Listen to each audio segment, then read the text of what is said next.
मैया ने फोन लगाओ, छोटे लला से लला तुम्हारे पिताजी संसार को छोड़ के चले गए, अब आ जाओ। माँ अब हम आ जाए, काम तो बहुत है। लाइन पे बड़े भैया को ले लो वाला और कहीं कि भैया पिताजी एक्सपायर हो गए, अब चलना है, क्या करोगे?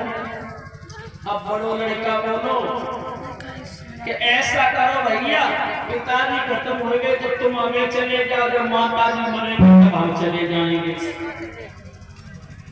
समझो मेरे संतों भगवानों, मेरे सम्मानीय बुजुर्गों, क्षेत्र के बुजुर्गों, ऐसी औलाद से क्या लेना देना, ऐसी औलाद से क्या फायदा है जो बंटवारा हो गया। पिताजी मर गए तुम चले जाओ, माता मरेगी तो हम चले जाएंगे। मैया ने ये सुना तो फोन तो रख दो, अपने पिया के प्रयोग को भूल गई और जब आप लो कि मेरे बच्चन में तो बंटवार हो गई। गांव के लोगों ने उस बूढ़े पिता की अर्थी को शमशान तक भिजवाया, एक भी बच्चा नहीं आया।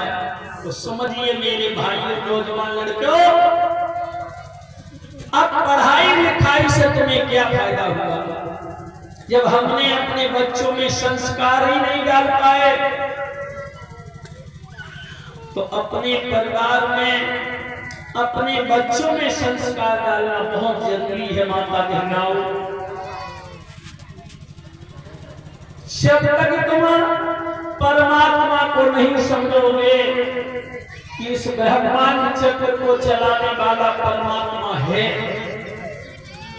या इस सृष्टि को रचा है वो मालिक कोई है या नहीं, तो अधोगति में पड़े रहोगे और विषयों में पढ़ करके अपने समय को व्यतीत करते जा रहे हो। तुम्हें बच्चा प्रिय है तो गाय को बछड़ा प्रिय ना है। परीक्षित महाराज ने कुतिया को पिल्ला प्रिय ना, कुतिया को पिल्ले तो उठाए बिल्ला को खाए लेंगे, क्या भाई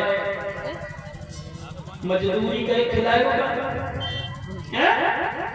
सबको अपने अपने बच्चे प्रिय है, लेकिन पशु और पक्षियों की तरह से पेट भर के संसार से चले गए, कोई फायदा नहीं मिलेगा। भगवान की भक्ति में मन लगाओ। जिसने गृहस्थ आश्रम में रह करके भगवान को पा लिया वही परम पद को प्राप्त हो गया।